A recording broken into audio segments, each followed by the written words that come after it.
Cockroach জনতা পার্টির আড়ালে কি বড় খেলা খেলছে কেউ? অলরেডি তৃণমূলের দুজন সাংসদ জয়েন করে ফেলেছেন এই পার্টি। 3 দিনের মধ্যে কয়েক মিলিয়ন সদস্য। এই দলের প্রতিষ্ঠাতাকে চেনেন? ইস্তেহারে 5টা তুখর পয়েন্ট আছে। ব্যঙ্গ ভাবছেন? তার আড়ালে খেলা যদি ঘুরে যায়, বিজেপির জন্য এটা কি খুব একটা স্বস্তির খবর? রাজনৈতিক বিশেষজ্ঞরা বলছেন মোটেও নয়। তার কারণ 3 দিনের মধ্যে একটা দলের গ্রাফ এই লেভেলে যেতে পারে সেটা অকল্পনীয়। ঠিক কি ঘটেছে? ককরোচ জনতা পার্টি সোশ্যাল মিডিয়ায় পুরো ছেয়ে গেছে। জাস্ট 3টে দিনের মধ্যে এত গ্রুপ, এত পেজ কিভাবে সম্ভব? পেছনে কি তাহলে বড় কোনো মাথার খেলা? বিতর্কে নতুন মাত্রা যোগ করেছেন তৃণমূলের 2 সাংসদ মহুয়া মৈত্র ও কীর্তি আজাদ। তারা অলরেডি এই দলে যোগ দেওয়ার কথা জানিয়েছেন। তালিকায় রয়েছেন সমাজকর্মী অঞ্জলি ভট্টওয়াজ, প্রাক্তন সিভিল সার্ভেন্ট আশিস যোশীও। বাংলা হাতছাড়া হয়েছে তৃণমূলের। বিজেপি সরকার গঠন করেছে, মুখ্যমন্ত্রী শুভেন্দু অধিকারী। কিন্তু এর মাঝেই ককরোচ জনতা পার্টির উত্থান যেন আলাদা একটা ইঙ্গিত দিচ্ছে। কিভাবে এই দল গঠন হলো বা এই দল গঠনের পেছনে কি হিস্ট্রি আছে সেটা পরে বলছি। তার আগে জানিয়ে রাখি এই দলের ফাউন্ডার অভিজিৎ সম্পর্কে। ককরোচ জনতা পার্টির প্রতিষ্ঠাতা অভিজিৎ দীপক। জানা যাচ্ছে এর আগে তিনি আম আদমি পার্টি মানে আপের সঙ্গে যুক্ত ছিলেন।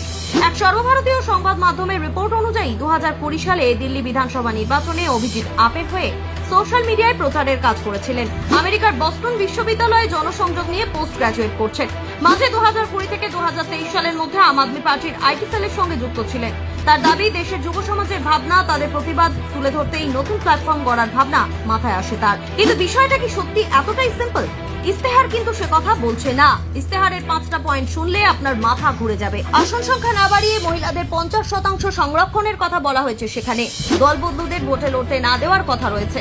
অবসরের পর বিচারপতিদের রাজ্যসভায় জায়গা না দেওয়া, বৈধ ভোটার বাদ করলে মুখ্য নির্বাচন কমিশনারকে গ্রেফতার করা, কি নেই বলুন তো? এমনকি গদি মিডিয়ার কথাও আছে। গদি মিডিয়ার যারা অ্যাঙ্কার তাদের ব্যাংক অ্যাকাউন্টকে তদন্তের আওতায় আনার মতো প্রতিশ্রুতি রয়েছে ইস্তেহারে। আপনি শুধু সোশ্যাল মিডিয়াতে একবার এই নামটা সার্চ করে দেখুন, ককরোচ জনতা পার্টি। পোস্টে 6 লাখ। কমেন্ট বক্সে দেখবেন অধিকাংশ জনেরই একটাই প্রশ্ন, কিভাবে জয়েন করা যাবে? যারা এই দলে জয়েন করতে চাইছেন বেসিক্যালি তারাই বা কারা? এটা কিন্তু খুব বড় একটা প্রশ্ন, কারণ শুরুটা খুব বেশি দিন আগে হয়নি। গত সপ্তাহের কথা, সুপ্রিম কোর্টের প্রধান বিচারপতি সূর্যকান্তের একটি মন্তব্যকে কেন্দ্র করে বিতর্ক শুরু হয়। আদালতে শুনানির সময় তিনি বলেন, বেকার তরুণ তরুণীদের একাংশ আরশোলার মতো আচরণ করেন। তার কথায় ওই তরুণ তরুণীরা কোনো পেশায় স্থান না পেয়ে কেউ সাংবাদিক, কেউ সমাজ মাধ্যম ব্যবহারকারী বা তথ্যের অধিকার কর্মী হিসেবে কাজ শুরু করেন এবং সকলকে আক্রমণ করতে থাকেন। খুব স্বাভাবিকভাবেই দেশের প্রধান বিচারপতির এমন মন্তব্য ঘিরে জোর চর্চা শুরু হয় সোশ্যাল মিডিয়ায়। নিন্দায় সরব হন নেটিজেনদের একাংশ। এরপরই প্রকাশ্যে আসে ককরোচ জনতা পার্টি। যদিও প্রধান বিচারপতি পরে জানিয়েছে যে তার বক্তব্যের ভুল ব্যাখ্যা করা হচ্ছে, কিন্তু তাতে লাভ হয়নি। বরং অভিজিতের বক্তব্য প্রধান বিচারপতির বক্তব্যের বিরোধিতা করে অল্প বয়সী